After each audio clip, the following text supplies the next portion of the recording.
No sé a ustedes, a mí me está sabiendo a poco. O sea, parece mentira que ya estemos en el último día. Bueno, hoy el profesor Pérez Soba nos va a hablar de la relación de la afectividad y el amor con las virtudes y con la consecución de la vida lograda. Esto dicen algunos expertos en su pensamiento que es un desarrollo suyo personal muy potente, así que esperamos que sea muy fructífero para todos. Y don Juan, cuando usted quiera. Estupendo, pues muchas gracias porque llegáis hasta el final. Perseverar es lo que muestra precisamente la verdad interna del amor. El amor persevera y por eso alcanza aquello que desea y eso tiene que ver mucho con la virtud. Y ahora vamos a plantear un tema que es propio del cristianismo, que es el ordo amoris, el orden del amor. Hemos partido de la verdad del amor. La verdad del amor es que ordena los afectos, que es el concepto de que no pude desarrollar, que es el concepto de integración. Ahora vemos, los afectos se integran. Y entonces, entender bien la integración afectiva es esencial porque eso va a ser la definición propiamente de virtud. La virtud es un modo de integración afectiva. Entonces, eso nos va a permitir ver, primero haré un pequeño recorrido histórico del Ordo Amoris para que se pueda comprender de qué manera responde de verdad a un tema afectivo y cómo dentro de la tradición cristiana ese tema afectivo es esencial, para ver precisamente de qué modo eso permite conocernos a nosotros mismos y conocer lo que es una vida lograda, lo que es una vida en plenitud. La realidad es que la revelación del amor que hace Jesucristo es de tal calibre, de tal fuerza, que los primeros teólogos se encontraron como dicen, ¿qué hago yo ahora? ¿Qué hago yo ahora para ordenar todo esto dentro de un sistema de pensamiento que tenían, que el pensamiento griego, que no alcanza esta realidad? Tuvieron que inventar un nuevo término, que es el término agape, para intentar expresar lo que el eros era incapaz de expresar. Y por lo tanto, de alguna manera se ve una novedad en una revelación de un amor que no se había concebido. Entonces, ¿cómo ese amor ordenaba la vida? Pues era una pregunta que tenían que hacer poco a poco. Y hay una teología inicial del ágape, empezando con San Ignacio de Antioquía, que tiene una frase hermosísima en su carta a los romanos, que dice, mi eros está crucificado. Eso es una de las expresiones, una expresión que luego va a tener un desarrollo posterior importantísimo. Hasta Santa Brígida hizo de eso su propio lema de vida, ¿no? Mi eros, que Jesucristo está crucificado. Entonces, ¿qué significa, por lo tanto, una atracción afectiva a Cristo que nos da en su cruz un afecto que permite, por lo tanto, generar una vida nueva, ¿no? Eso indica un interés enorme para ver los afectos como elemento fundamental de la vida, en lo cual se une lo más humano de la vida con lo más divino de la vida, dentro de un marco de plenitud. Esto es lo que vamos a intentar ver hoy. Entonces, primero hago ese recorrido histórico de cómo se intenta articular esa realidad de un don inmenso, que es el amor, con mi manera de recibirlo, que tenía en su tradición el concepto de virtud. Para Aristóteles, ninguna virtud podía ser un don. Por lo tanto, había como un cortocircuito grandísimo entre el concepto de don y el concepto de afecto. ¿Cómo un afecto es un don? No lo podía entender. En cambio, en el cristianismo es lo que se parte y, por lo tanto, tiene un horizonte nuevo que tenía que responder. Entonces, la primera redacción del Ordo Amoris es la que hace Orígenes. Orígenes es el que descubre esta manera, el Ordo Amoris, porque es el primero que hace el comentario al Cantar de los Cantares. Ciertamente, yo que soy un poco ingenuo en algunas cosas, cuando salió la encíclica de Euscaritas Es, que hablaba de una manera muy hermosa sobre los afectos en Cantar de los Cantares, pensé que podíamos recuperar ese libro. ¿Por qué digo recuperarlo? Porque es el único libro de la Escritura que no se lee nunca, nunca, nunca en la liturgia. No aparece nunca en ninguna de las lecturas dominicales. Nunca. Aparece exclusivamente como una lectura el día de María Magdalena y otro día. Y como una de las lecturas posibles cuando uno se casa. Es un libro que nos han robado de la liturgia. Una cosa absurda porque es, en cambio, uno de los libros más comentados por los padres. Recordad que la misma Santa Teresa de Jesús hizo un comentario al Cantar de los Cantares que luego la Inquisición le mandó quemar y ella obedientemente lo quemó.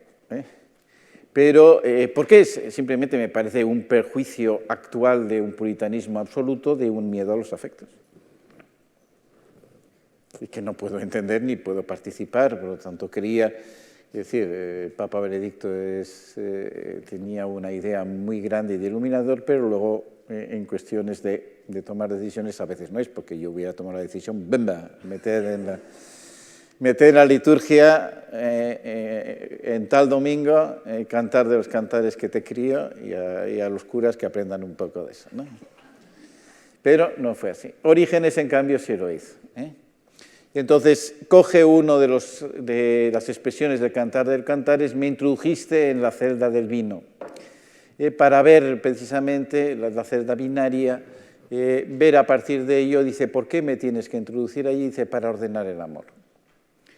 Entonces, él habla, por lo tanto, el amor para ser verdadero tiene un orden interior, que es precisamente lo que jamás entenderá el romanticismo. El romanticismo, en la medida que el amor es absoluto, es desordenado y desordena todo. Entonces, esa idea de un amor que desordena es justamente la contraria del cristianismo. El amor tiene un orden interior y precisamente va a permitir ordenar los afectos, con un concepto de orden que tiene que ver con esa coaptatio que decíamos que era la armonía interior, en el cual el amor en el fondo nos promete. Frente a un amor que es irracional, está ese amor ordenado. Quizá Ricardo de San Víctor, alguna persona me preguntó por él, tiene un libro muy bonito, de los que a mí me gusta más, lo que pasa es que no lo han traducido al español, es de esas cosas inconcebibles.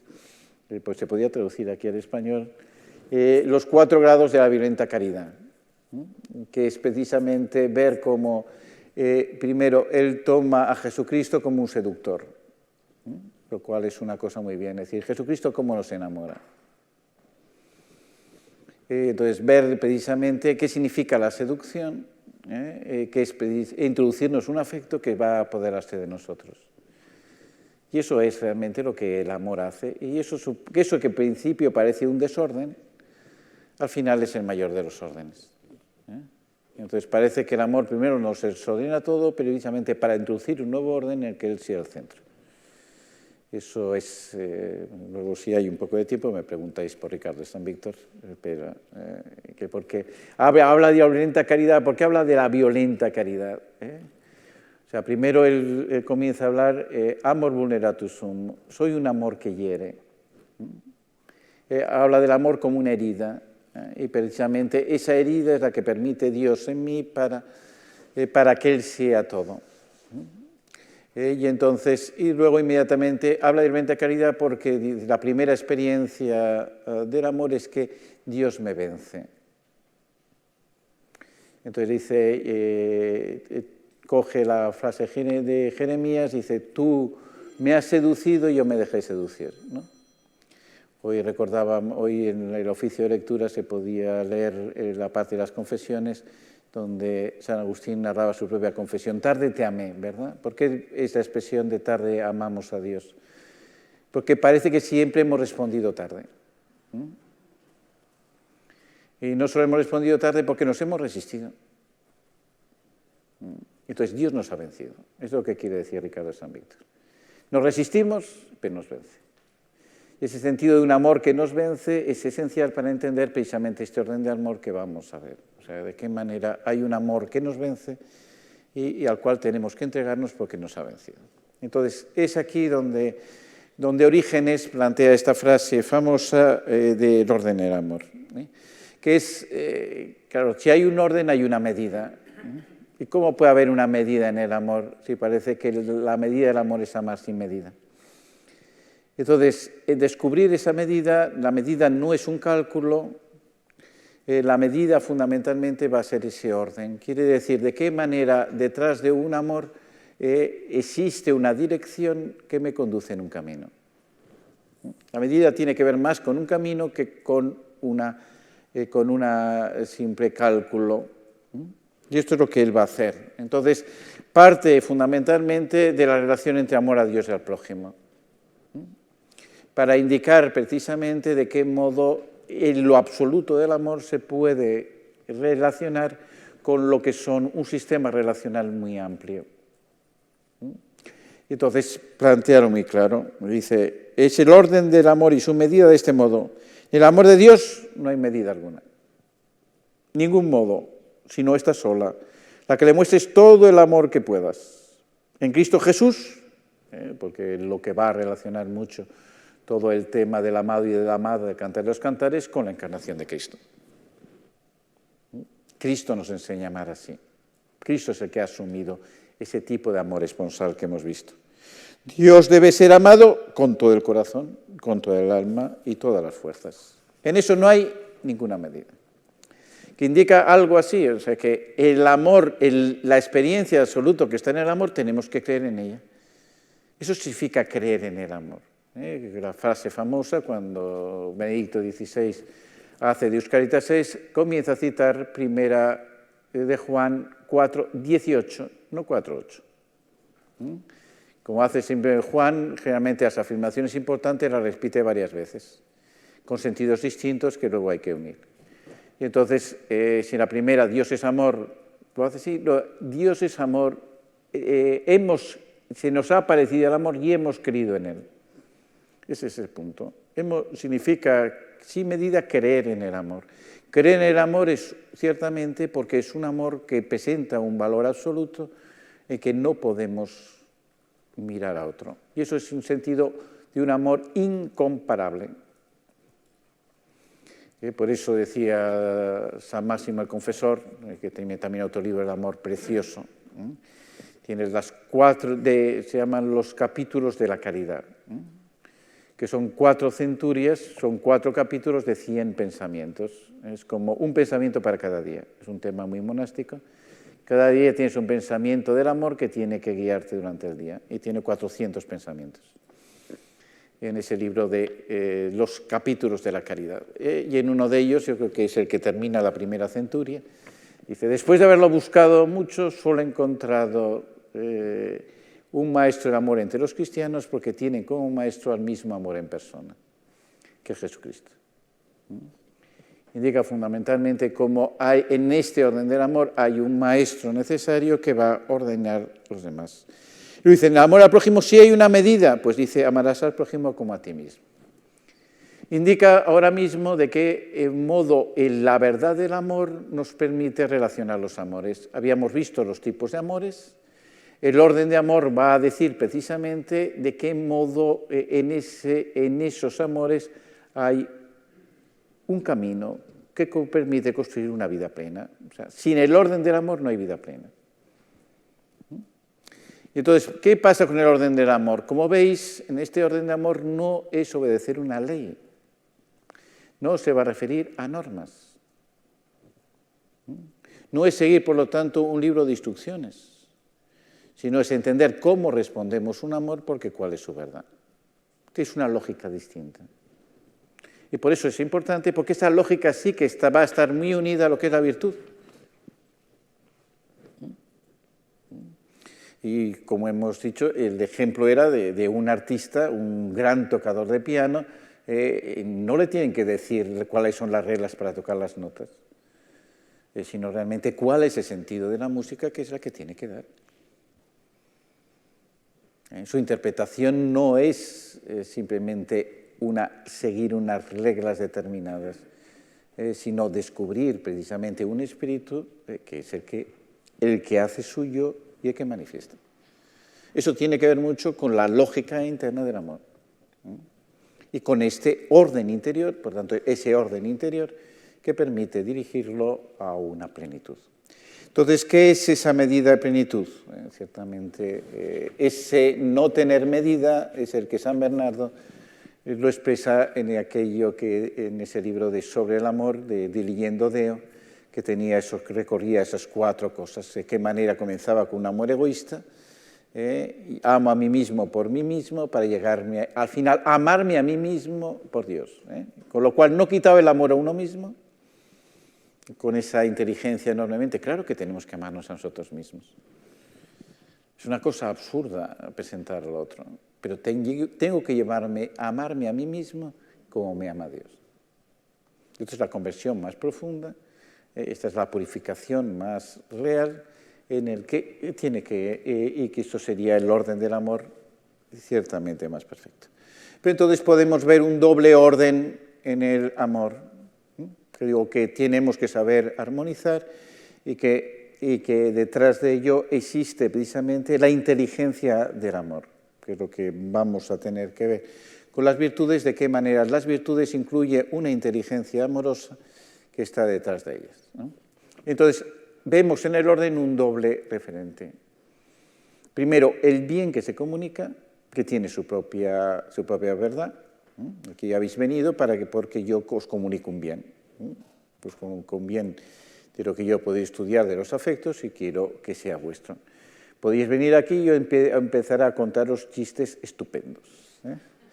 Y aquí todos nos caemos al suelo de risa, pero os sentiríais defraudados. ¿Por qué? Porque no estoy comunicando el bien que tengo que hacer. Con lo cual sería más bien un engaño que un acto de virtud. Por tanto, ¿qué bien comunico? Es necesario para el amor. Y saber cómo lo comunico, porque si no, el amor no es adecuado. Por tanto, claro que el amor tiene que ver con el bien. Eso se ve muchísimo. Es decir, a las personas que amas y amas mucho, no les das cualquier cosa, le das lo mejor. Y buscas y cuidas mucho hacerlo. ¿Cómo se ve en un acto de amor muy sencillo que se regala? Hay veces que hay cosas que se regalan casi por sistema. Mira, toma este regalo, saco de aquí. Hay otras cosas que un regalo que se busca, que se piensa, que está expresando realmente que has pensado en él. Ese es el regalo que sirve. Entonces no está regalando cualquier cosa. Está regalando una cosa significativa que tiene, por lo tanto, una comunicación de amor profunda. Claro, si un novio, pues eso de como decía, regala a su novia un tornillo, pues parece una cosa. Lo que está diciendo es peligroso en todo caso, ¿no? Pero porque el que sea significativo, el que exprese tantas cosas, es lo que realmente le da un valor.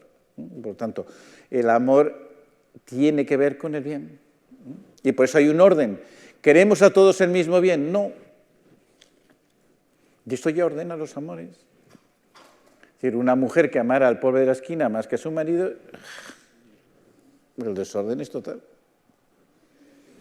A cada persona tiene que querer un bien. Precisamente los tipos de bienes que estábamos, de tipos de amores que estábamos, son tipos de bienes diversos que expresan precisamente de qué modo esos bienes permiten construir una vida. En esto la amistad es muy esencial porque las amistades van a crearse precisamente a partir de esos círculos de bien que estamos comunicando. Hay una amistad intelectual. Hay una amistad académica de que estamos buscando un mismo bien y a la medida que lo hacemos nos une más profundamente. Hay una amistad deportiva, esta vez ha ganado el Atleti y todos se han quedado contentos, todos los atléticos estaban allí con sus banderas, porque claro, ganan tan poco que hay que alegrarse más. Y entonces, pero eso une a las personas, están comunicándose un bien, una alegría determinada, que están en los distintos ámbitos de la vida, supone, por lo tanto, que todos los bienes no son iguales. Precisamente la importancia de esos bienes manifiesta la relación que tiene que estar entre esos amores y estas amistades. Y otra cosa es precisamente el vínculo con el amado. Hay un vínculo amado, es decir, ahí está el bien que comunicamos en el trabajo, pero se puede cambiar de trabajo, pero no de mujer, ¿has visto? Es una cosa un poco especial. ¿Por qué? Porque no es un vínculo igual. Cada vínculo tiene su propia verdad, realizar la verdad del vínculo ordena. Como pongo, ¿por qué pongo el trabajo y la familia? Porque hay un orden del amor muy interesante entre ambos. Que no es un orden de cálculo, es un orden fundamentalmente afectivo. Es decir, ¿por dónde estoy poniendo mi afecto principal?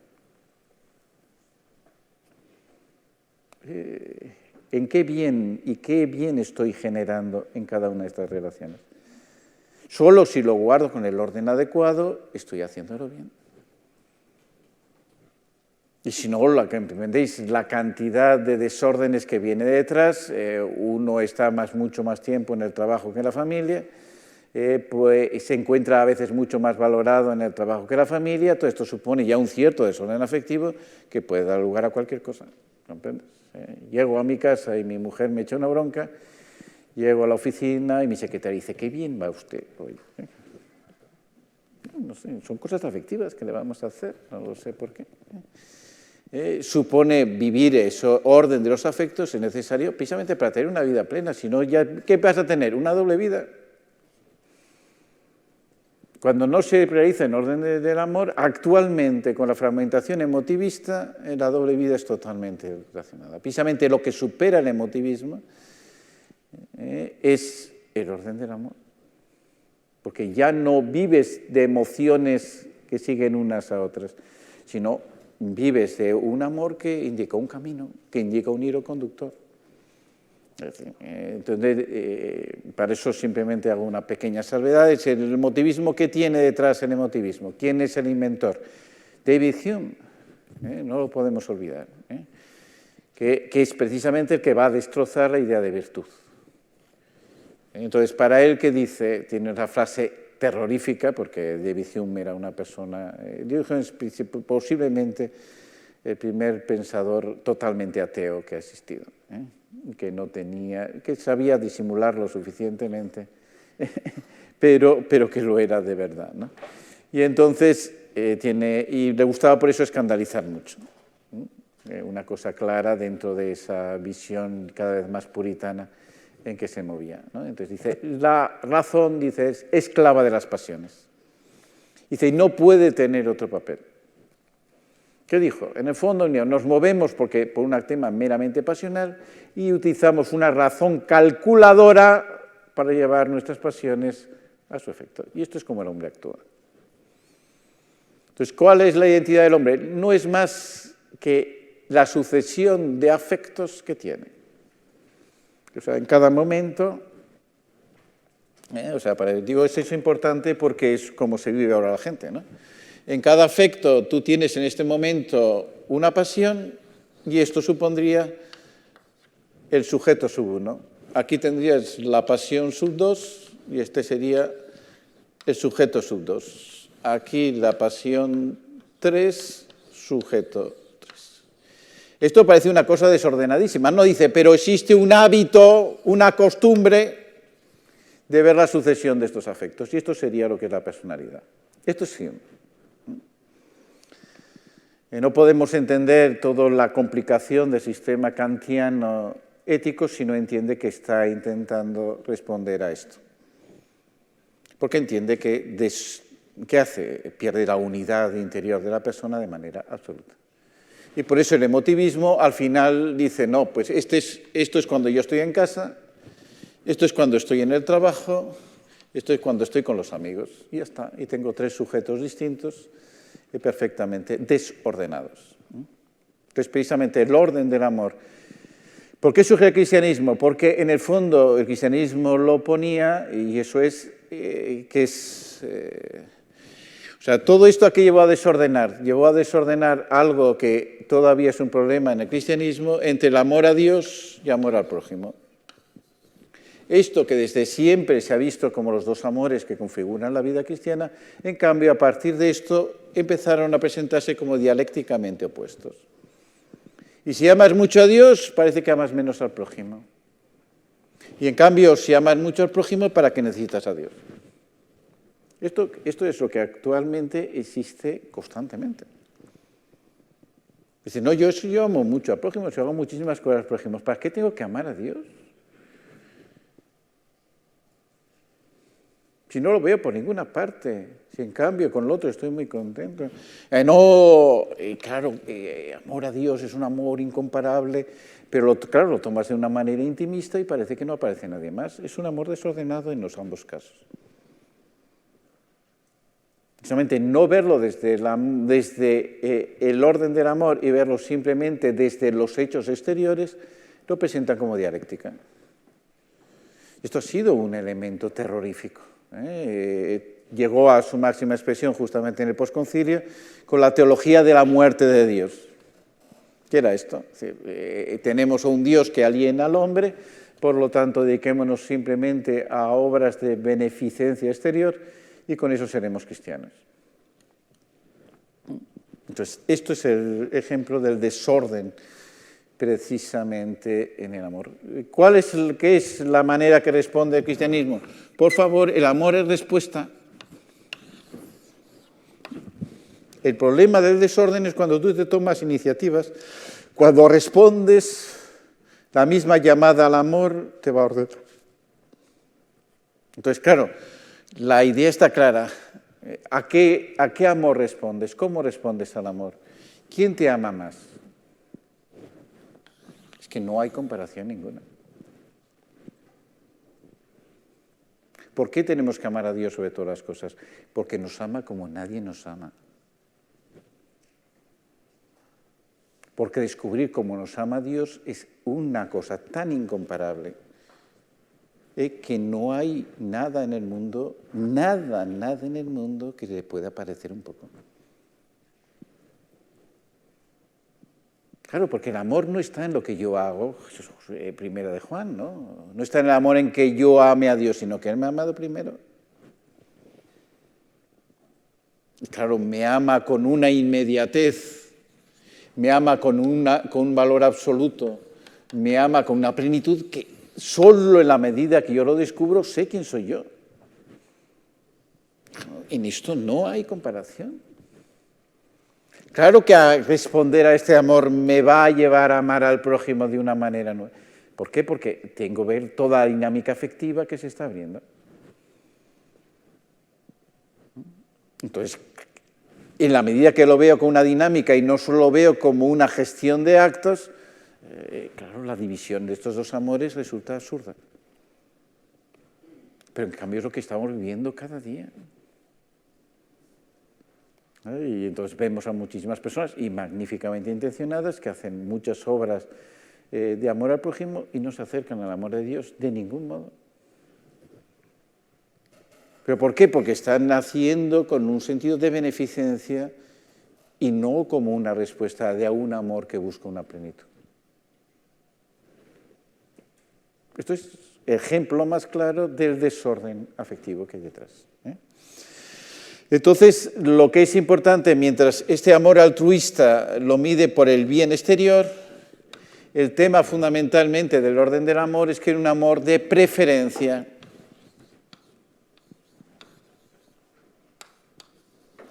Claro, que desde el altruismo está fatal preferir a una persona que otra. Por eso hay, por ejemplo, un famoso dilema moral de estos que gustan a tanta gente. Claro, de repente estás en una playa, estaban los niños bañándose y de una manera imprevista hay una resaca muy grande y se lo está llevando todos. Entonces tienes que intentar salvarles. Dice, ¿a quién salvarías primero? Primero a tu hijo. Primero a tu hijo. Pero es que no, que los otros es que no tienen que ver. Te debes a tu hijo como a nadie. Eso es una preferencia en el amor necesaria. ¿Comprendéis? Eso es que el amor es preferencia. No es igualitarista. El igualitarismo es una cuestión de derechos, estoy totalmente de acuerdo, que eso faltaría. Pero el amor no es igualitarista, el amor es preferencial. Hay toda una escuela, perdonad que haga alguna referencia excesivamente técnica, Hay una escuela americana que es el equal-regard. ¿Qué sería el amor para ellos? Dice, el agape no es sino una mirada igualitaria de Dios sobre todos. Es de las cosas más estomagantes que he visto. Si esto es el amor, no me apunto yo, es una cosa.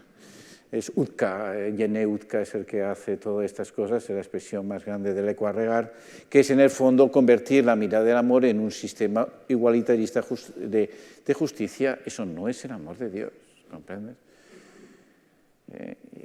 Toda persona, lo hemos visto en los tipos de amores, necesita sentirse única.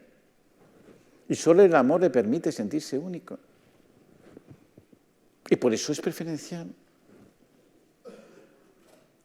Es preferencial. Y eso, siendo preferencial, el orden del amor es absolutamente necesario para poder ver cómo respondo. Entonces, claro, las dos realidades que he dicho antes es preferencial porque ¿cómo comunico el bien? Comunico el bien según los círculos de comunicación que me corresponden. Siendo un profesor, yo tengo un deber de comunicar el bien primero a los alumnos que han confiado en mí.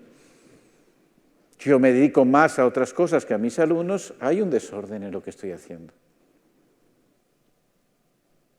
Tengo que comunicarlo con aquellos que son compañeros míos de estudios porque eso ayuda precisamente a que haya una comunidad y sea una alianza educativa adecuada. Entonces planteo esas relaciones, hay una relación asimétrica con el alumno, hay una relación más simétrica con los profesores, en esos son elementos de comunicación del bien. Pero, ¿qué es el tiempo que dedico a eso? ¿Qué tiempo dedico al descanso? Todo eso pone un sistema de bienes distintos que he de comunicar en donde se ven mis preferencias. Esto es el planteamiento del orden del amor. ¿De qué manera lo tengo que hacer? Y precisamente me evita, entiendo, el amor romántico es el que no sabe preferencias porque convierte una cosa en única, totalmente exclusiva respecto a lo demás. Y entonces esta idea de preferencia es lo que necesariamente no es quitar ninguna cosa, sino es realmente aprender el orden del amor, es aprender a dirigir los afectos. Entonces, ese dirigir los afectos hacia su fin, dentro de un orden de preferencias, es lo que vamos a ver que es la virtud. Y para eso, necesariamente tenemos ahora que comparar dos, o sea, vamos a poner incluso tres, pero modos de entender necesariamente la virtud. Porque esto es lo que nos va a entregar, ¿no? Esto es lo que vamos a ver, ese orden amoris, que es precisamente requiere un ordo rationis, que es la definición propiamente de virtud, ¿no?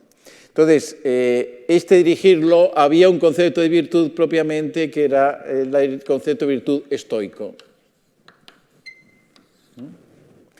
Hay que ver que dentro de los padres de la Iglesia el estoicismo influyó de una manera muy, muy distinta.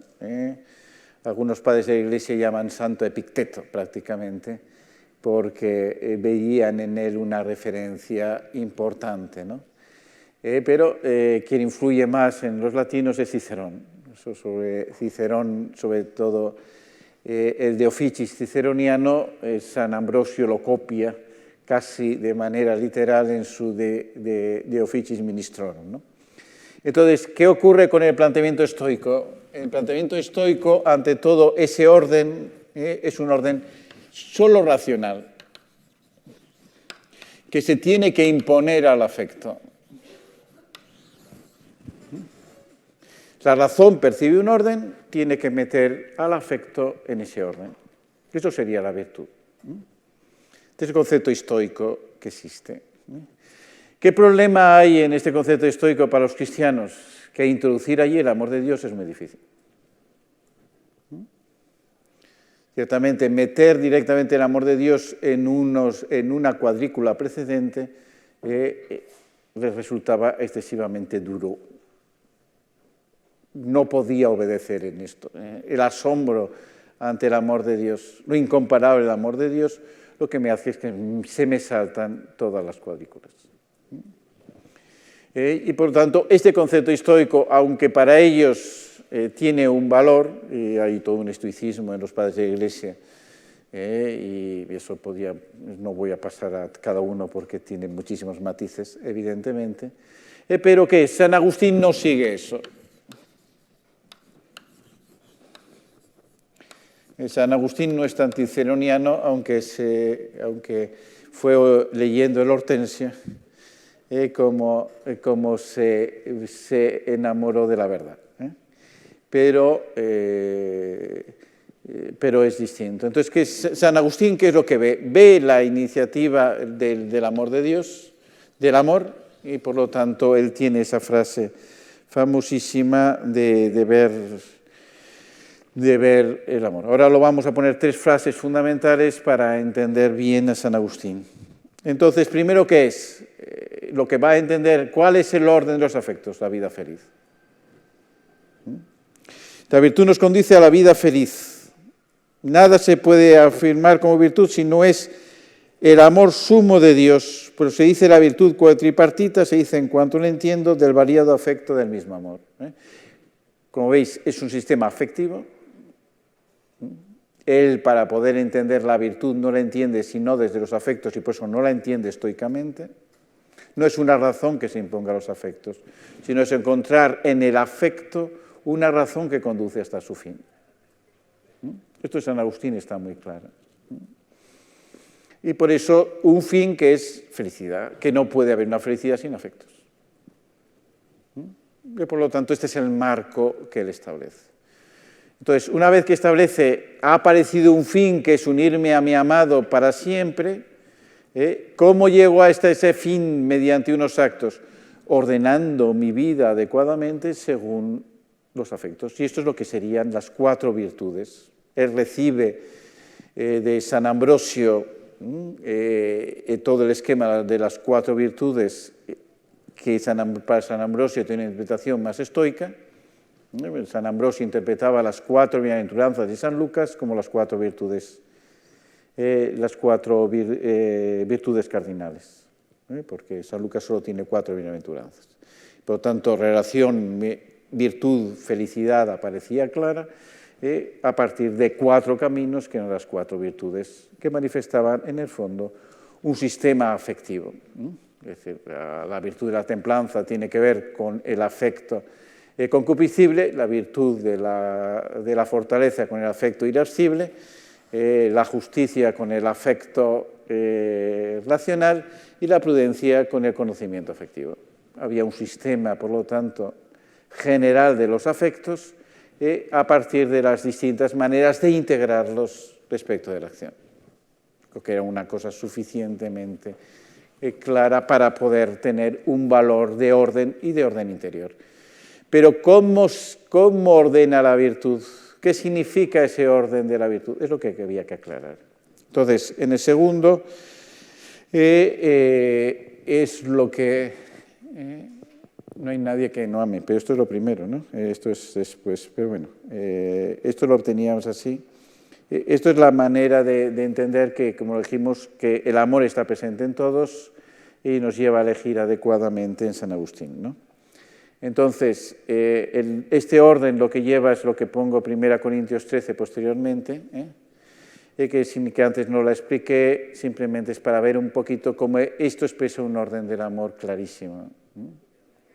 1 Corintios 13, a veces no la podemos interpretar meramente románticamente, como decir, esto es amar muchísimo, quisiera amar así, porque eso generalmente sigue un amor cortés que no me exige nada.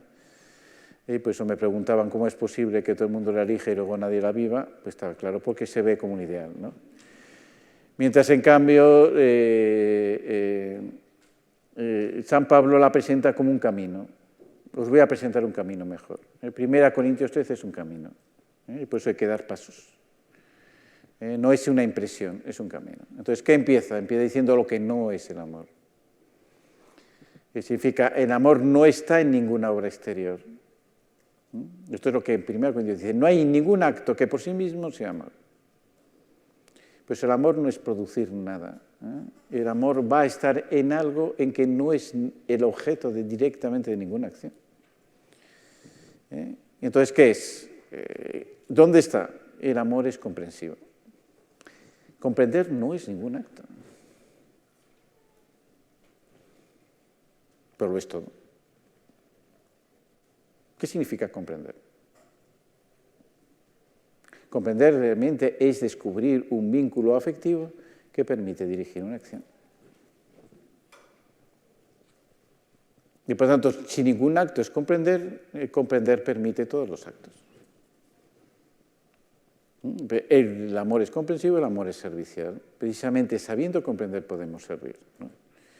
Si no comprendemos, vamos a servir fatal. Déjame que te sirva, pero si no me deja en paz un poco, ¿no? ¿Comprendéis?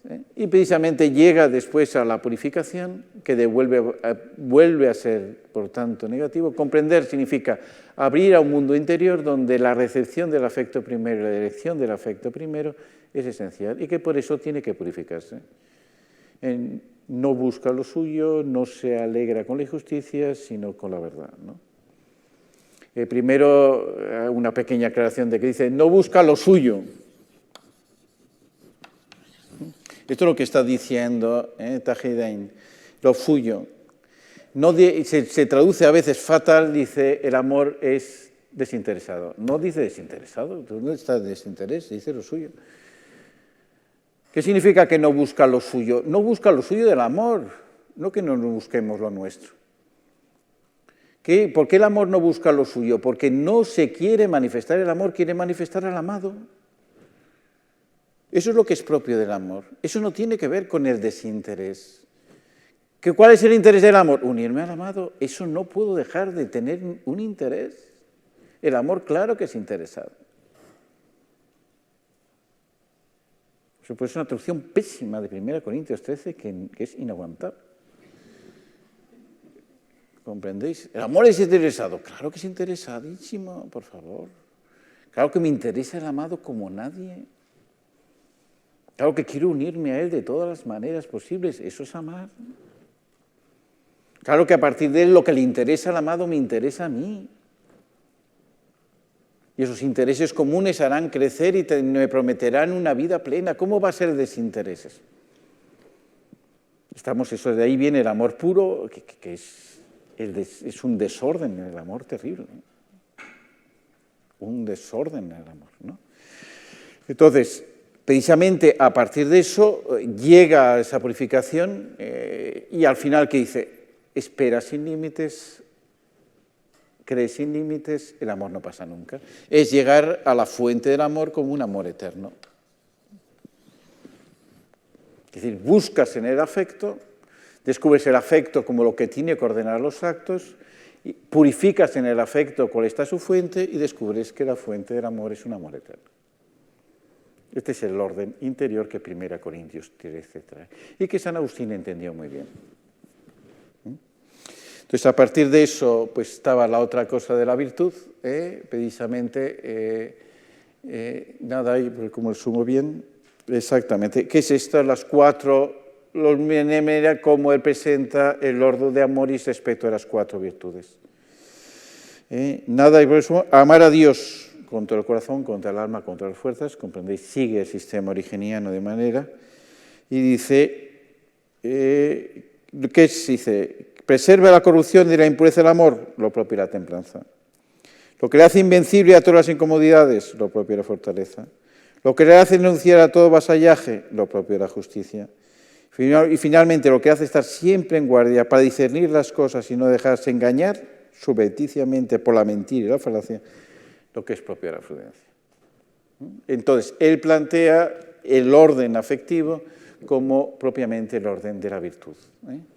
Esta es la manera de presentar San Agustín. Entonces, la virtud en San Agustín, ¿qué es lo que tiene que ver? Nace de un afecto y el afecto presenta los fines de las virtudes. Es el modo como lo hace.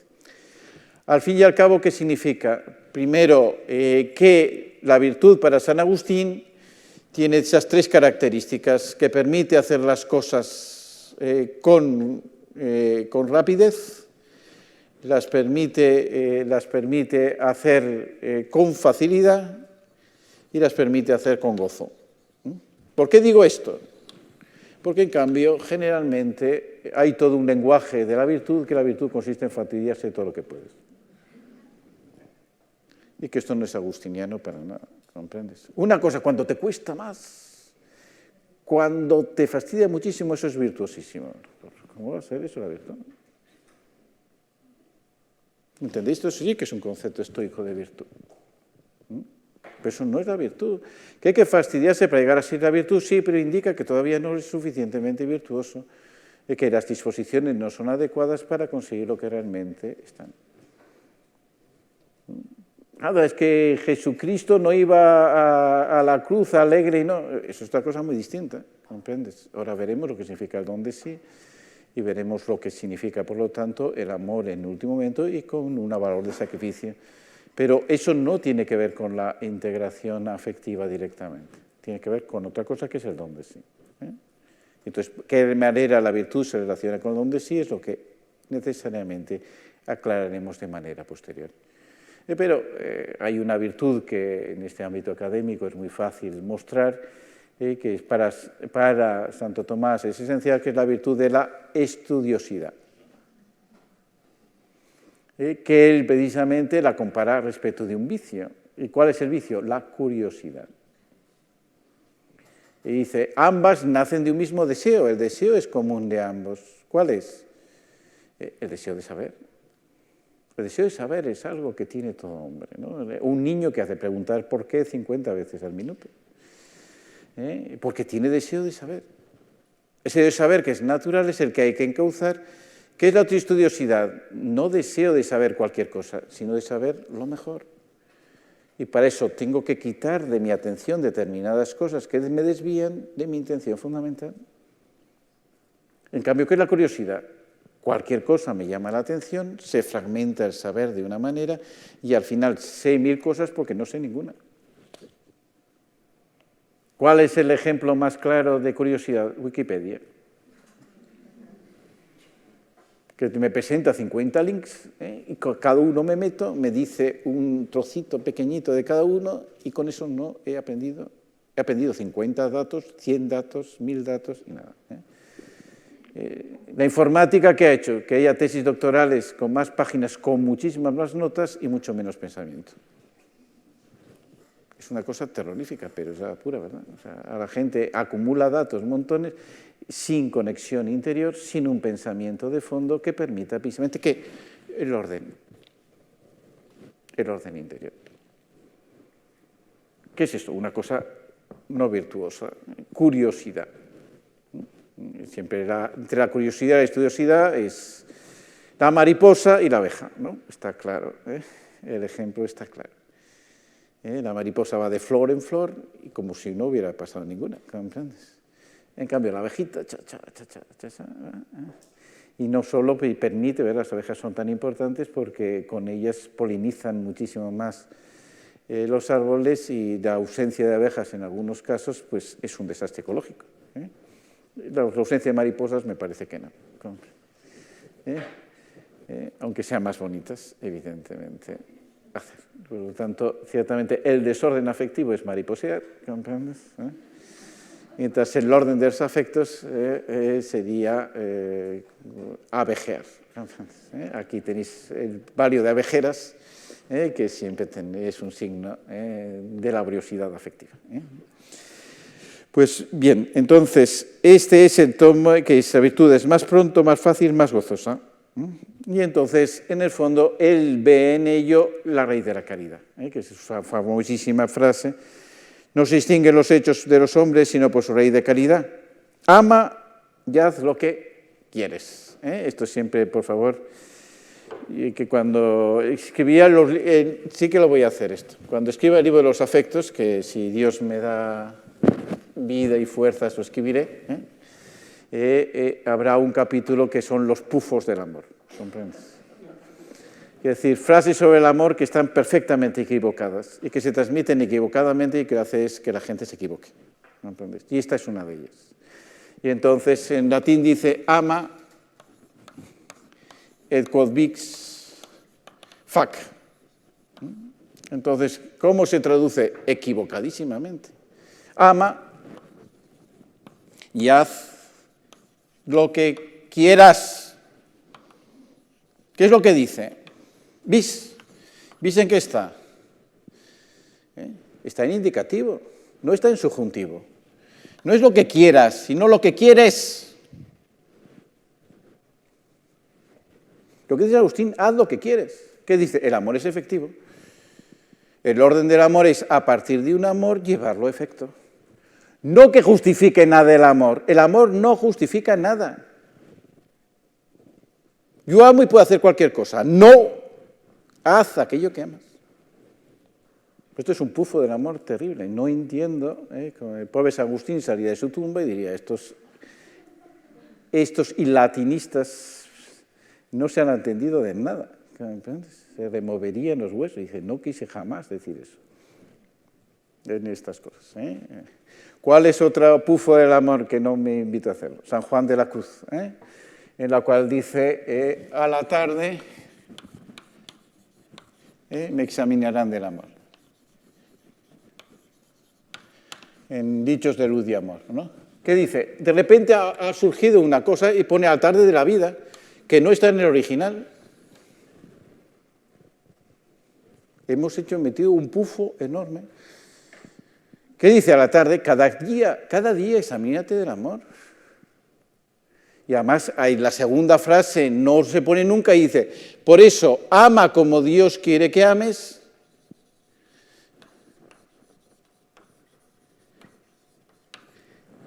Y cambia de vida.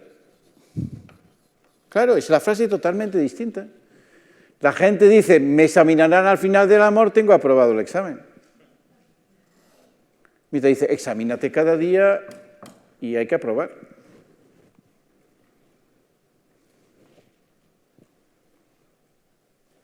Esto es muy importante para el orden del amor. Y entendéis que de qué manera hay una interpretación de frases amorosas de una manera prácticamente meramente emotiva, que lo que hace es que la gente se justifique a sí mismo sin aprender el orden del amor. Y esto es destructivo. Destructivo y al final redunda contra el amor mismo, que no ordena mi vida, que no permite cambiarla, que no me transforma como Dios quiere.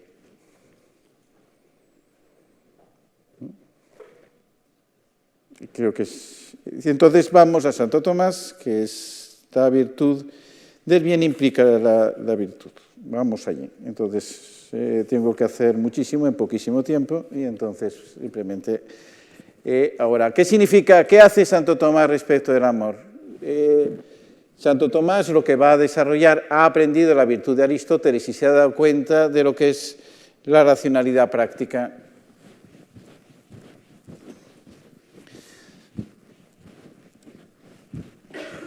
Ahora mirad la pizarra y no las diapositivas, porque lo que voy a decir no está en las diapositivas, pero tengo que decirlo. Entonces, la racionalidad práctica fundamentalmente es lo que la define él como la adecuación al apetito recto.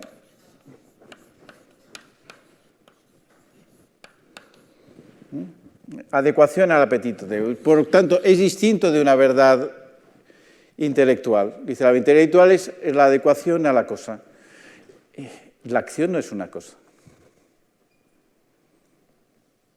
Por lo tanto, no tengo que adecuarme a una cosa que además no es porque solo tengo que actuar, sino es a una rectitud que tiene que expresarse. Una rectitud que nace de un apetito, que el apetito, por lo tanto, marca el fin. ¿Qué es la rectitud? La rectitud es la dirección al fin, pero el fin es el que me marca el apetito. Entonces, el Tomás está muy claro. El amor me va a marcar el fin de mi acción. La razón es necesaria para llegar a este fin. ¿Qué es lo que pasa con la rectitud? Que la rectitud lo que supone es una multitud de apetitos. ¿Cómo en una multitud de apetitos alcanzo la dirección de un fin? Por un orden interior. Pero este orden interior no es debido simplemente a la percepción del amor, es debido fundamentalmente a la integración de los afectos. Y pongo un ejemplo para que se pueda entender, ¿no? O sea, ¿qué es? Se ve mucho en lo que es ciertamente la prudencia. La prudencia lo que me va a decir no que es teóricamente una cosa buena, sino que es lo que mejor en determinadas circunstancias. La prudencia es circunspecta. Y circunspecta tiene que ver muchas cosas. O sea, ahora yo tengo que hacer un acto de prudencia diciendo me quedan 10 minutos y tengo que decir lo que me interesa decir sobre todas las cosas. Y entonces, para que eso no voy a hacer, por lo tanto, ahora un sistema totalmente, seguir todos los razonamientos hasta el final, que os aburriría enormemente, tengo que impresionaros para que entendáis lo que me interesa en descubrirlo. Entonces, ¿esto qué me está diciendo? No me lo está diciendo el amor que os tengo a vosotros. Me lo está diciendo mi capacidad racional de entender qué es lo más importante, qué es lo menos importante y cómo lo tengo que transmitir. Entonces, el amor necesita precisamente un orden que la razón pone para amar adecuadamente. No lo crea el amor en sí mismo. El amor lo necesita para desarrollarlo. Y esto es la virtud. Y por tanto, para él la virtud de la prudencia no es una especie de manifestación de un amor anterior. Tiene sus propias características, tiene su propio modo de desarrollarse, tiene su propia autonomía respecto al amor. El amor necesita que desarrolle yo la prudencia. Y simplemente por amar mucho, intensamente, no voy a ser más prudente. Con eso es una diferencia clarísima del planteamiento que ha hecho San Agustín. Pero ¿cómo entiende esta manera rectitud? La entiende como una connaturalidad. Es importantísimo. ¿Por qué? Porque cuando plantea él, mientras San Agustín a la virtud le daba el ámbito efectivo del amor, yo tengo el amor da el fin. Lo que me hace la virtud es que yo lo ejecute más fácilmente, con más gozo, con más rapidez. Aquí no es eso. Es la virtud la que me hace conocer cómo hacerlo mejor. De nuevo, la virtud de la estoicidad. Si yo doy a uno, para entender mejor estos afectos, toma este libro, 900 páginas. Para unos es que ya se acabó, ¿comprendes? Como es imposible. ¿A un virtuoso? Claro que sí, qué bueno. Ya tengo algo que leer en estos días. ¿Por qué? Porque tiene esa disposición adecuada para una connaturalidad que le permite precisamente dirigir bien su acto. Un hombre estudioso, tú le das un libro gordo y es hasta capaz de eso. Otro empieza a pasar páginas y dice, son demasiadas. Y no tiene cromos, no puede ser. Entonces, este es el asunto para poder entender precisamente. El amor va a necesitar la virtud para expresarse. El amor no engendra la virtud inicialmente. La virtud requiere unas disposiciones, pero las disposiciones son connaturales. ¿Qué dice? Esa connaturalización es la integración afectiva. La integración afectiva significa integrar, que es que hay partes distintas. ¿Cómo se integran? Se integran en un bien superior. De tal manera que cada una alcanza su auténtico valor no por sí misma, sino por el bien superior al que tienden. Y eso es integrar.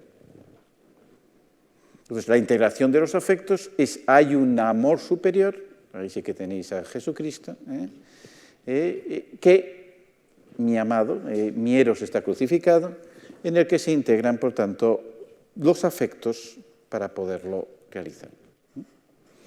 Con lo cual vamos a pasar a la última. Entonces, eso da lugar precisamente a todo un sistema nuevo cristiano. ¿Qué hizo los cristianos? Tomaron las virtudes cardinales, añadieron las virtudes teologales. ¿Por qué? Por 1 Corintios 13. Fe, esperanza y caridad. Esa trilogía, o sea, la primera escrita del Nuevo Testamento, que es primera Tesalonicenses, comienza en el saludo de San Pablo hablando de fe, esperanza y caridad. ¿Por qué eso? La fe, por ejemplo, para Aristóteles no era una virtud, era un conocimiento claramente imperfecto que un verdadero sabio no tenía que seguir. Un sabio ¿qué tiene que seguir con fe? Tiene que seguir con ciencia y con sabiduría. No tiene que tener fe. No lo tiene que tener. La pistis era un conocimiento imperfecto, porque la fe es un conocimiento imperfecto. ¿Cómo la voy a proponer como elemento de conocimiento? Si es el conocimiento de Dios, o tengo fe o no hago nada. Si la aparición de Dios como el amado, que es imposible para Aristóteles de un Dios que no ama, hace cambiar enormemente los fines, de tal modo que o existe la fe o no llego al corazón de Dios de ningún modo. Y por eso las virtudes que tomaron, la cuatripartita virtud, estaba asumida desde una nueva unión con Dios que dirigía precisamente esa rectitud de una manera distinta. Esto es lo que tenemos que saber asumir. Eso todavía, esa relación entre ambas virtudes está por desarrollar. Hay una tesis doctoral que ahora está intentando llevar para analizar adecuadamente la trilogía de las encíclicas de Benedicto XVI, la Deus Caritas Spe Salvi y Lumen Fidei, porque Lumen Fidei la ha escrito él, para ver detrás de eso lo que es el sujeto cristiano, lo que es el fin realmente para un cristiano. Y a partir de eso ver una nueva orden dentro de las virtudes, ¿no?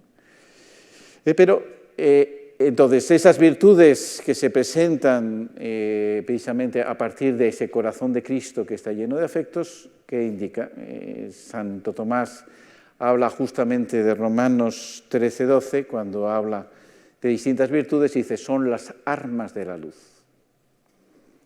Las virtudes son los que me permitan vivir según la luz de Dios. Y todo ese esquema de virtudes que se recoge en San Pablo lo podemos hacer, ¿no? Entonces, ¿a qué dice? A la vida lograda. Conduce a una vida plena. ¿Y esto qué es? Pues el camino de las bienaventuranzas. Ahora os voy a explicar las bienaventuranzas, que lo prometí ayer, voy a cumplir una promesa solemne que hice, y entonces explicarlas adecuadamente. ¡Pam! Eso está aquí, mira cuántas pasamos aquí, ahora, perfecto, qué bueno todo, ¿no? Sí. El otro queda aquí y queda para vosotros poderlo hacer así, ¿no? Entonces, ¿qué es la bienaventuranzas? Es un camino. Ya dije que ante todo tiene que ver precisamente dónde está la vida plena. Y como la vida plena lo que va a suponer un orden en los deseos. Por lo tanto, las bienaventuranzas va a hablar de los deseos humanos y cómo se ordenan. Y por eso tiene que ver con una luz, con todo lo que va a venir después, que es fundamentalmente el decálogo y fundamentalmente las disposiciones adecuadas para que Dios sea responder a la gracia de Dios. ¿Por qué empieza a hablar por los pobres? Porque hay un deseo que es el deseo de tener. ¿Qué es lo que me dice la bienaventuranza? Que el deseo de tener es un deseo que tiene una ambigüedad en sí mismo. Extrañamente nunca se agota, siempre quiero más. ¿Cómo es posible eso? Y no solo más, sino cuando lo poseo temo perderlo. Por lo tanto, quien haga de ese deseo el deseo fundamental, ¿qué va a ser? Va a ser un triste toda la vida. Es evidente. Confiar solo en el deseo de tener, no integrarlo en un deseo superior, es un error terrorífico que puede destrozar a un hombre. Esto es lo que me está diciendo la bienaventuranza. Bienaventurados los pobres, no pueden ser otros. Los mansos, ¿qué es? El deseo de poder. El deseo de poder es mayor que el deseo de tener, porque se dirige a personas. Me siento más porque tengo poder sobre los demás. Pero ciertamente, o el poder siempre de nuevo tiene esa ambigüedad interna de que quiero más y más poder. Y por otra parte, el poder me llena de complicaciones internas de cómo lo ejerzo. ¿Qué es lo que decía hoy Jesucristo? El poder es para servir. O el poder es para servir, o me va a hacer tremendamente infeliz. La felicidad no puedo hacer del deseo de poder, el deseo fundamental lo tengo que integrar en un deseo superior. Esto es lo que me está diciendo la bienaventuranza. Claro, llego a la tercera, que es la que ningún sacerdote explica, porque ya se ha agotado antes. al explicar las bienaventuranzas. Los que lloran, es donde las bienaventuranzas que tienen este sentido negativo y paradójico, o sea, parece que ¿cómo buscamos ser felices? Teniendo muchas cosas, mandando mucho. Es paradójico. O ordeno eso a algo superior, estaba. Claro, la paradoja llega. ¿Cómo va a ser feliz el que está llorando? Nunca lo explicamos. Es que hay que llorar los pecados. Esta es una explicación de un tonto. Perdonadme que lo diga. Claro que hay que llorarse los pecados, pero eso no nos hace muy felices. Lo que llora significa fundamentalmente la felicidad no está en sentirse bien. Cristo va a ser feliz en la cruz, aunque se siente fatal. Por eso Cristo lloró. ¿Qué significa? La felicidad está en abrirme al otro, aunque eso me cueste lágrimas. Claro, esto es de una importancia decisiva en las bienaventuranzas. Llorar significa, tengo que saber hacerme vulnerable hasta las lágrimas para poder ser feliz. Hay una felicidad falsa que es encerrarme en mis propios sentimientos como si todo lo demás me fuera indiferente. Eso es lo peor para la felicidad. Claro, esto es una revelación plena de lo que es el afecto. Entonces, ¿que seré consolado? Claro que sí. A partir de lo cual está justamente la que hace de quicio en las bienaventuranzas, que es por una parte negativa, hambre y sed, por otra parte positiva, porque es de justicia. ¿Qué me está diciendo esa bienaventuranza? No puedo alcanzar la justicia por mí mismo. Solo puedo tener hambre y sed. La justicia verdadera, que es unirme a Dios, es algo que se me escapa. Solo lo puedo recibir como un don. La felicidad solo puede ser un don, no algo que yo consiga con la obra de mis manos. La auténtica felicidad yo solo puedo tener sed y hambre de ella. Y es la disposición adecuada para recibirla. Y por eso, ¿qué me va a abrir? Me va a abrir a la dimensión del don que tiene las otras tres bienaventuranzas, que son positivas porque nacen de un don de Dios. Entonces, los misericordiosos, es una palabra muy difícil de traducir porque es un sentido activo de misericordia, los que obran misericordia. O sea, está la palabra griega de obrar misericordia, nosotros no la tenemos en castellano. Tenemos que poner un juego de palabras, porque ellos recibirán misericordia. ¿Se entiende? Lo primero que recibo como don es la misericordia divina. Y solo sé que la recibo si yo soy misericordioso. Y ese es el camino de verdadera felicidad. Eso, a partir de eso, viene a la pureza de corazón, que es precisamente de qué manera actúo según el don de Dios, un don de Dios que es un amor puro. Llega, por tanto, a la última bienaventuranza, que soy constructor de paz, los que obran la paz. Que precisamente, ¿qué promesa va a tener? Ser hijos de Dios. Lo que era la cláusula de alianza, ser hijos de Dios, aparece como el fin de todas las bienaventuranzas que sostienen la felicidad auténtica. Muy bien, pues hemos hecho lo que hemos podido, pero virtuosamente. Gracias.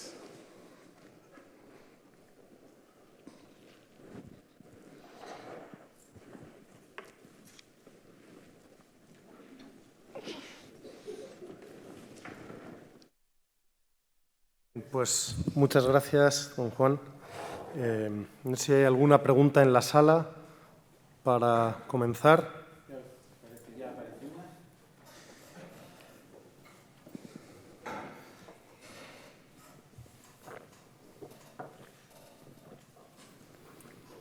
¿Se oye? Sí. Muy bien, se te oye esta vez muy bien. Sí. Bueno, perdón por abusar otra vez del micro. Entonces son dos preguntas y le puede contestar la que le apetezca. Y entonces son sobre el título, sobre todo, que ha salido sobre la vida lograda, ¿no?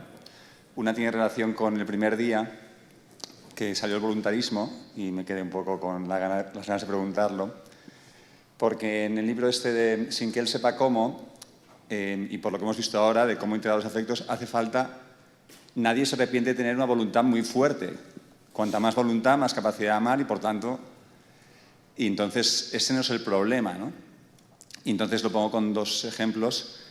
Es el uso, ¿no? Le agradezco que haya hablado del Atlético de Madrid, porque poner un ejemplo de fútbol en este aula con tanta sabiduría me resulta un poco... Pero en el ámbito futbolístico, a un futbolista que es un voluntas, es una persona que corre mucho, que hace muchas cosas, pero le falta inteligencia, ¿no? No es inteligente jugando, ¿no? Y lo de falta de voluntad, en la gente joven, bueno, en todos, pero en la gente joven a veces te da mucha pena cuando te encuentras a alguien, como ayer decía la doctora Nieves González, pues que por ejemplo me ha pasado un chico de 20 años que tenía un ideal de vida muy bonito, pero me decía, no puedo, ¿no? Entonces, mi pregunta es, ¿cómo ayudar a la gente a utilizar más la inteligencia? Porque me parece que es lo que nos falta, más que un voluntarismo, es falta de inteligencia, de descubrir la belleza de una virtud, de una manera de vivir, ¿no? Y si el problema es nuestro, de que no tenemos categorías o maneras de mostrar esa belleza por la cual vale la pena esforzarse, ¿no? Y, bueno, esta es la primera. Muy bien, perfecto. ¿No? Tampoco... Bueno, no Muchas sé. gracias. ¿La segunda? Entonces, la segunda va por otro lado, ¿no? Vida lograda. Mucha gente, muchos, y me incluyo, conseguimos que la vida lograda es como la vida perfecta, ¿no? Y por eso muchos agradecimos en la beatificación de Guadalupe que una niña argentina dijera que Guadalupe no era tan perfecta, ¿no? Que llegaba tarde, que tal y cual, ¿no? Entonces, ¿cómo explicaría usted que es maravilloso tener defectos, tener límites, tener carencias, meter la pata para ser feliz? Perfecto, muy bien. Muchas gracias.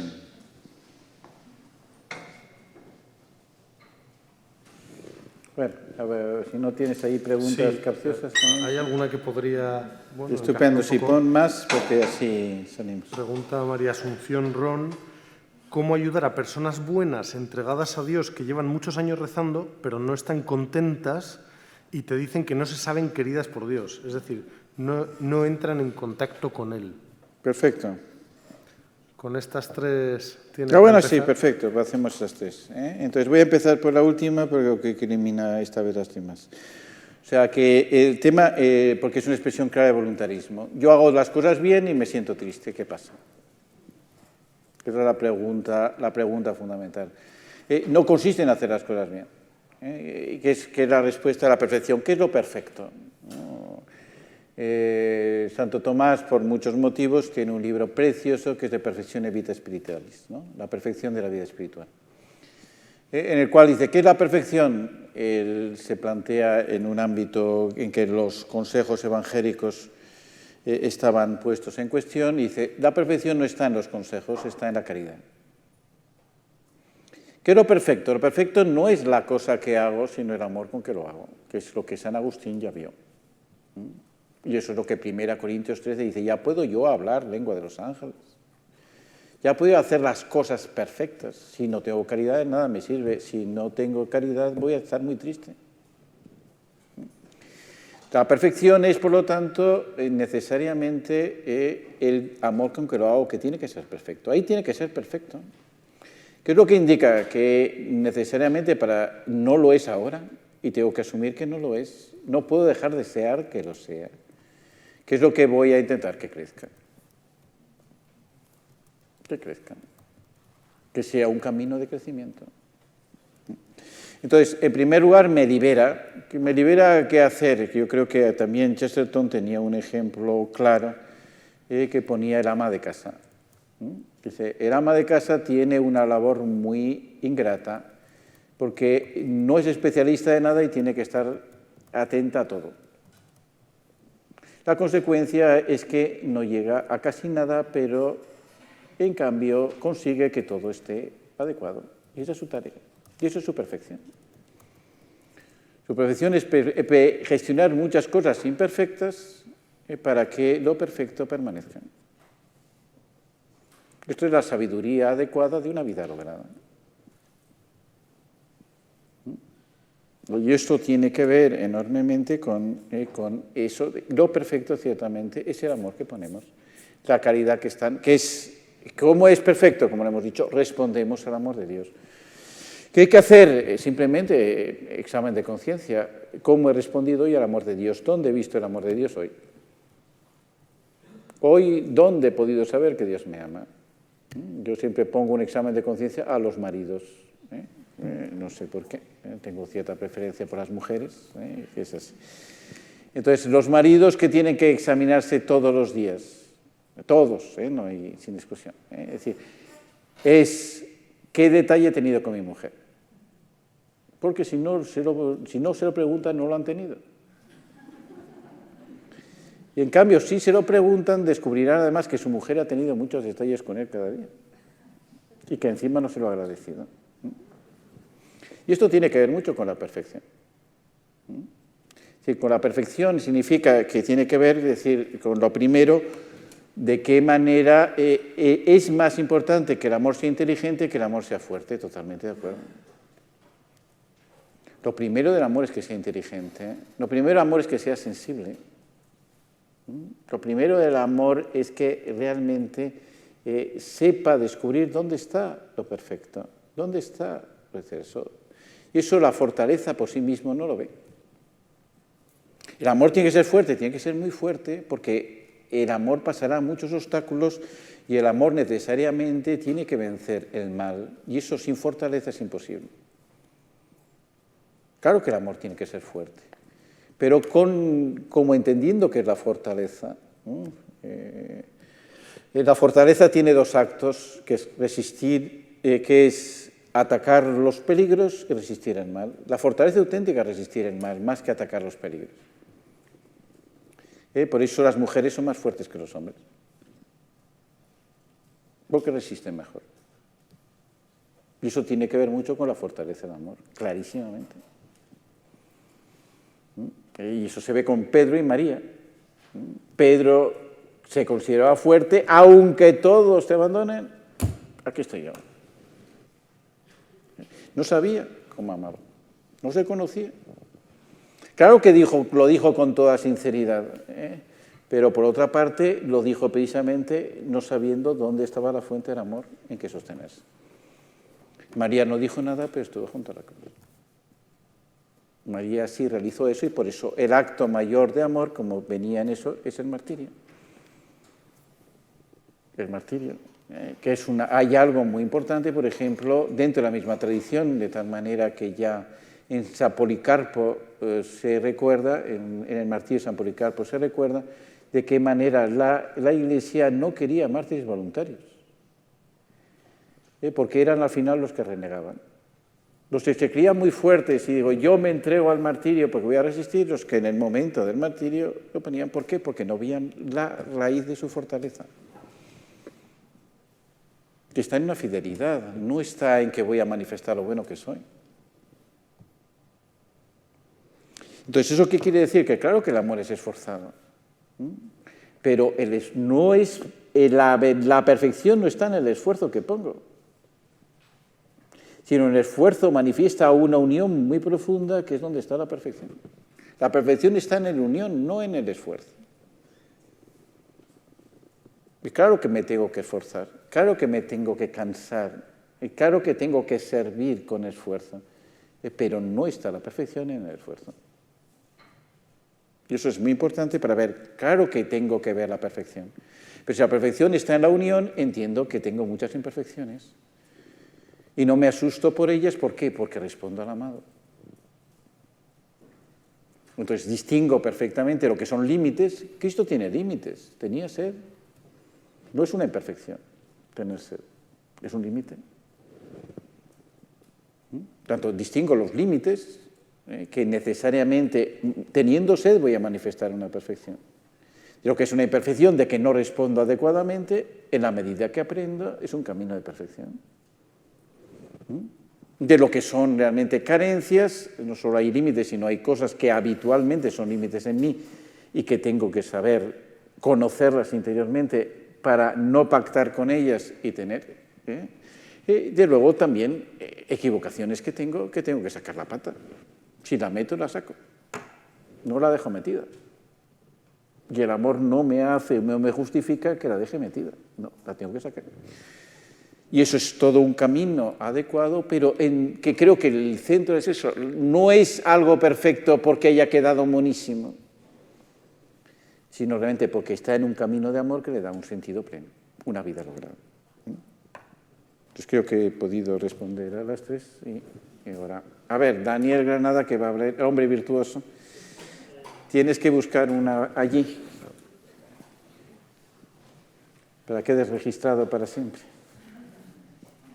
Yo solo quiero insistir en que a mí me parece que el valor añadido que aportas en estas clases es un poco el papel específico del afecto sobre el resto de las potencias que ya conocíamos por Aristóteles, ¿no? Sobre la inteligencia y la voluntad, ¿no? El IVA, que hizo un amigo mío, ¿no? Inteligencia, voluntad y afecto, ¿eh? Y eso es el valor añadido, ¿no? Y entonces, cómo verdaderamente el afecto cambia el uso y, digamos, el orden del empleo de la inteligencia y de la voluntad en la construcción de la acción. Porque si no, puede que no esté del todo claro. No te ha dado muchísimo tiempo a explicarlo y cómo cambia los principios el afecto de la inteligencia y de la voluntad. Perfecto, muy bien. Esto es un tipo de... Tener amigos ayuda mucho. A ver, otras preguntas. Ah, mira, sale allí. Muy bien, María. Profesora Blanco. Y profesora Blanco. Es un esfuerzo llegar hasta el micrófono, pero es un acto virtuoso, ¿no? Bueno, muchas gracias, don Juan José, nuevamente.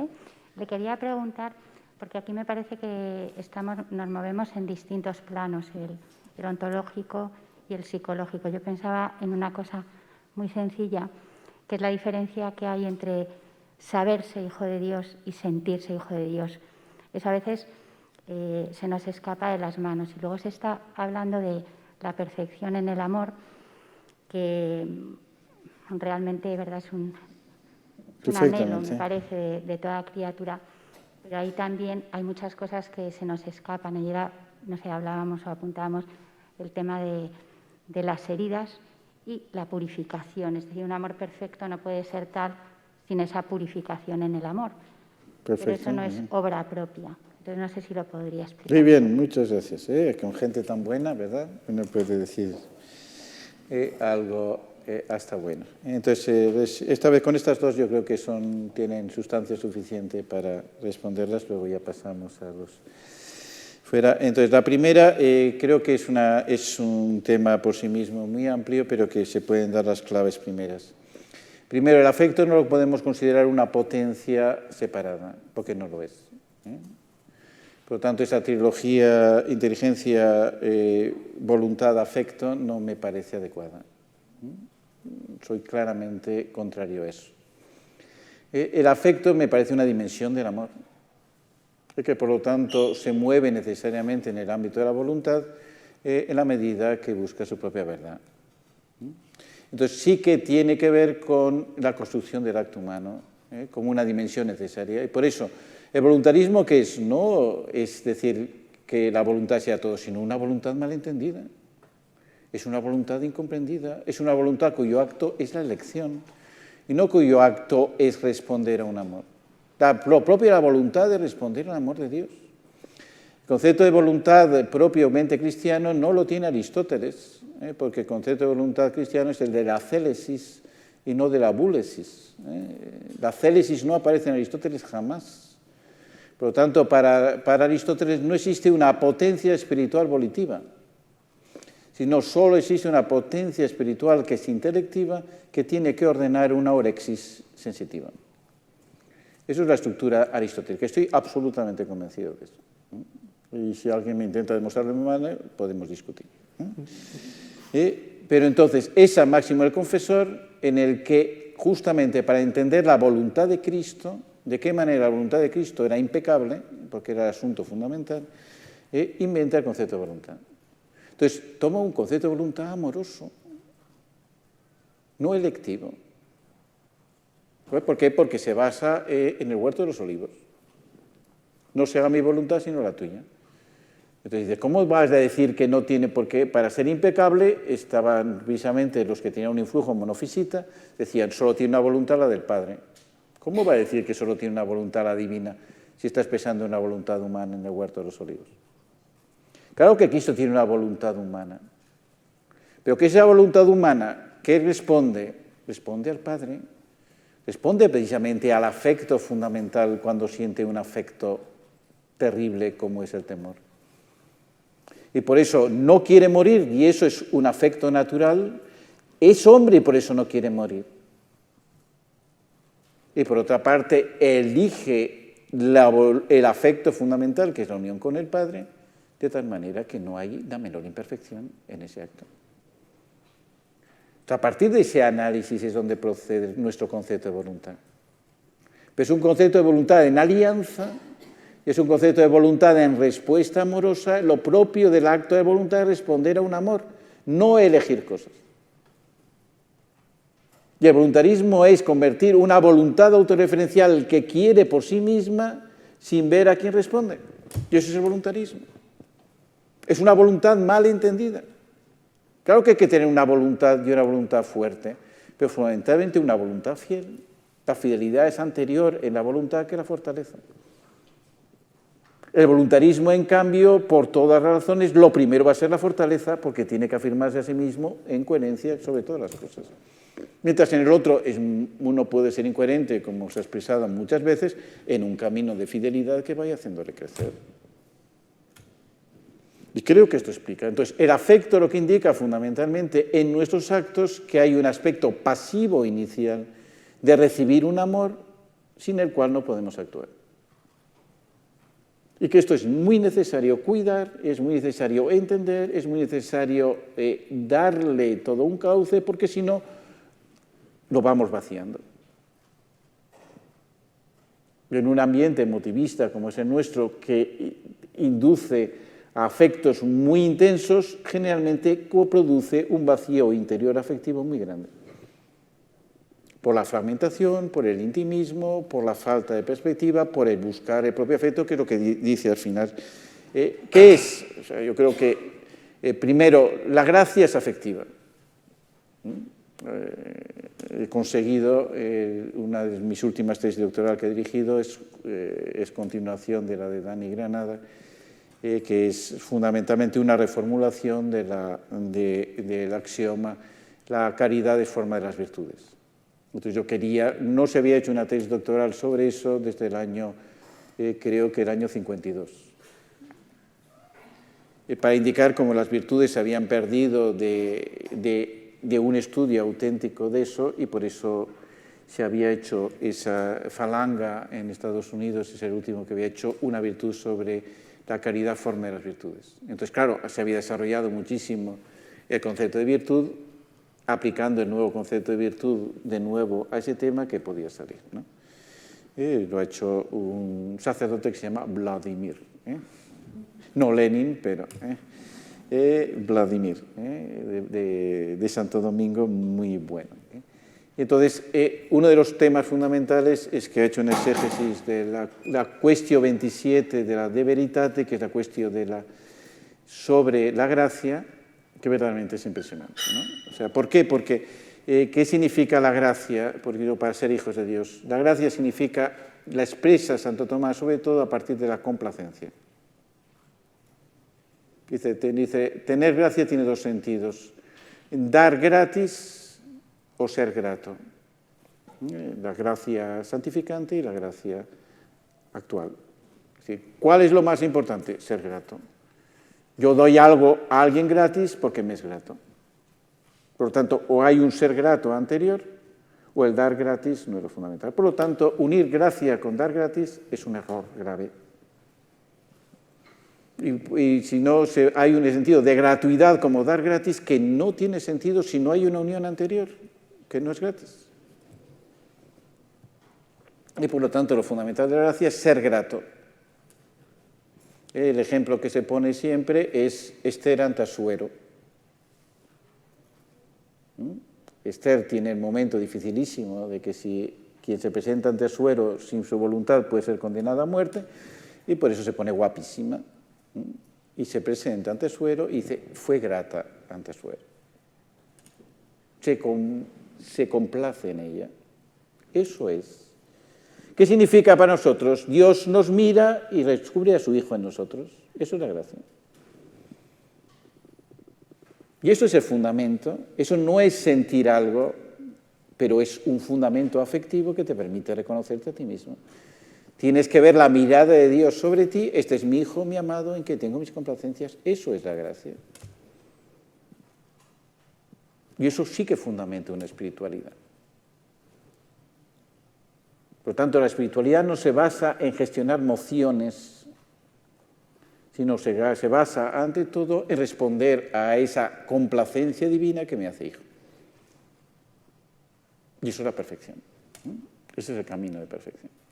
Y por eso la filiación divina, entendida que es un regenerar, tiene un elemento afectivo fundamental. Y por eso es espiritual, por eso existe un afecto espiritual. ¿Dónde llega lo máximo? Perdonad que diga una cosa que no puedo demostrar, pero que creo que es muy importante. Lo máximo es que en la Suma contra Gentiles, en el libro cuarto, todo lo que es su análisis de la Trinidad es afectivo, afectivo, afectivo.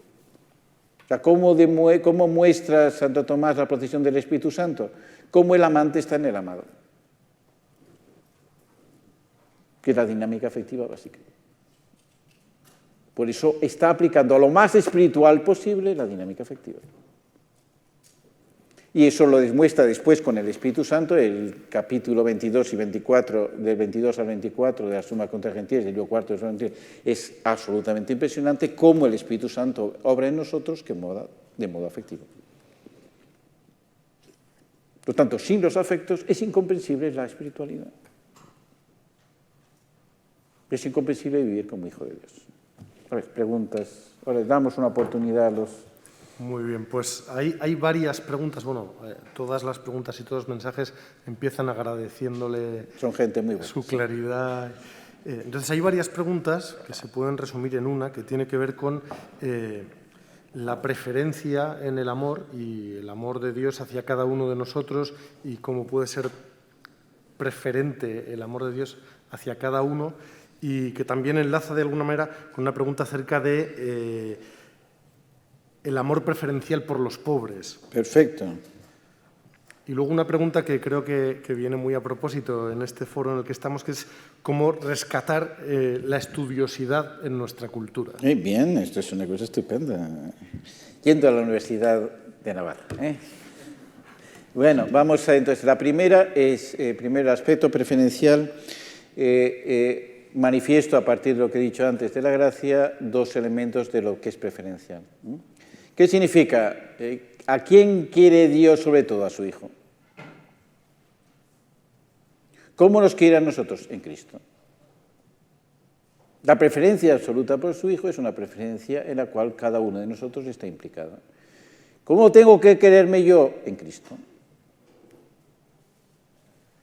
Es así como me quiero querer. Entonces, ¿cómo es esto? Lo dice perfectamente, primero, lo que es cómo la gracia es cristológica, que Santo Tomás lo explica a partir del prólogo de San Juan. ¿Qué significa que nos quiere en Cristo? Que hay una primera gracia, que es el modo como Cristo se une a toda la humanidad. Es así como lo ha querido el Padre. El Verbo se hizo carne. Este es el amor fundamental porque somos hijos. Sin ello no seríamos hijos. Pero eso supone, por otra parte, lo que llama la gracia de plenitud. Él es primogénito del Padre, lleno de gracia y de verdad. ¿Quién tiene toda gracia? Cristo, no yo. En Cristo están todas las gracias posibles, porque es la preferencia absoluta. ¿Y qué hace Cristo? Todos recibimos de Cristo gracia tras gracia. Es la gracia capitis. Él da, en cambio, a nosotros gracias diferentes.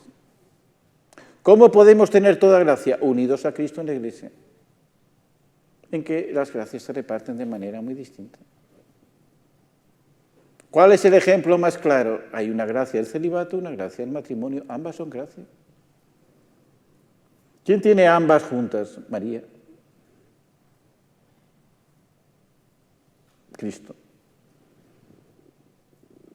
Por lo tanto, entender que la perfección en mi propia vida no es una perfección individual, sino en la comunidad de la Iglesia, es absolutamente necesario.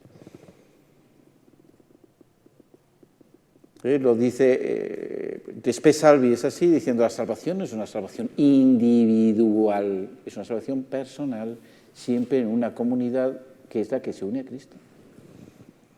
Y por eso recoge la obra de Delibac, sobre todo catolicismo, el aspecto social del dogma, que se refiere a Lutero. Para Lutero se salva uno absolutamente solo. En cambio, para un católico se salva en la Iglesia. No hay salvación fuera de la Iglesia. Yo me salvo en la Iglesia, me salvo siempre comunitariamente.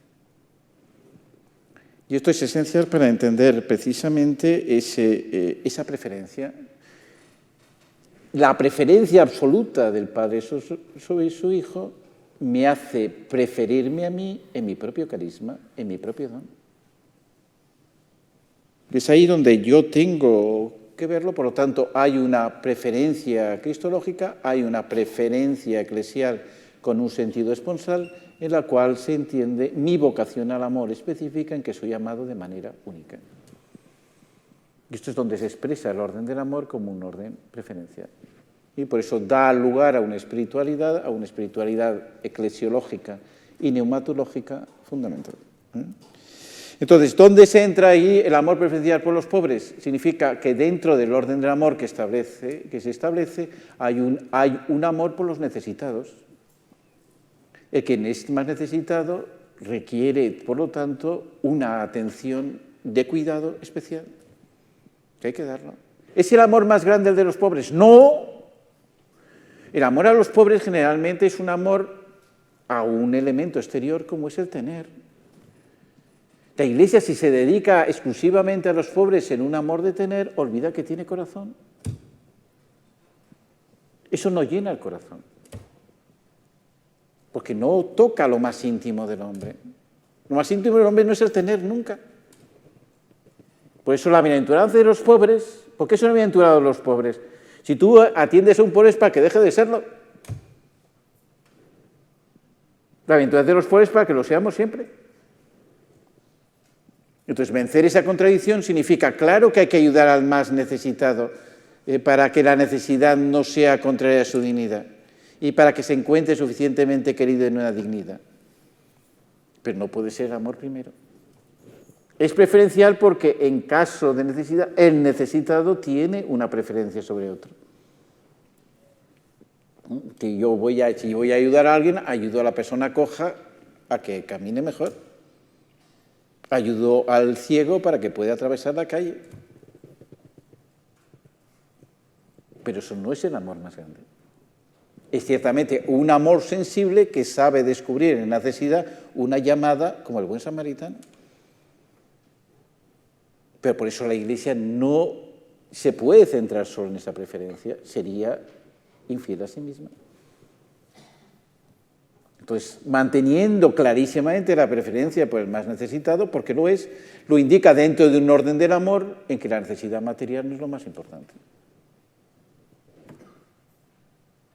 Y esto forma parte, por lo tanto, de la llamada a la Iglesia. Y que la estudiosidad, creo que sobre todo el tema fundamental es un deseo de verdad. Hay que educar a la gente en un deseo fuerte de la verdad.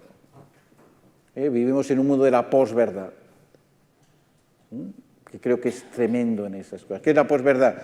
Que simplemente dejémonos influir afectivamente y ellos nos dirán lo que tenemos que pensar. Y esto es una actitud que ahora muchísima gente toma ya de manera sistemática. Hay que sacar de eso. Y hay que educar, por lo tanto, necesariamente a que la verdad nos hace libres. A que la verdad me descubre un mundo mucho más grande al que tengo que responder. Y eso sin estudio no se puede. Entonces, ¿qué es algo necesario? Que el estudio me parece que requiere tiempo y requiere atención y que, por lo tanto, hay un enemigo enorme que se llama pantalla, que tiene un sentido hipnótico, que no ayuda ciertamente a estudiar mejor, no ayuda a pensar. No ayuda a pensar. Yo pienso mucho más paseando que con una pantalla. Ayer me di un paseo estupendo y me ayudó mucho a pensar. A ver, ¿alguna pregunta más? Y con eso acabamos del todo, sí, porque tenemos que tener... Bueno, yo creo que ya con esto que nos ha dicho vamos a atender Hay los una afectos urgencia, del cuerpo. ahora todos somos pobres porque tenemos una necesidad urgente que cumplir y vamos a ser preferencialmente.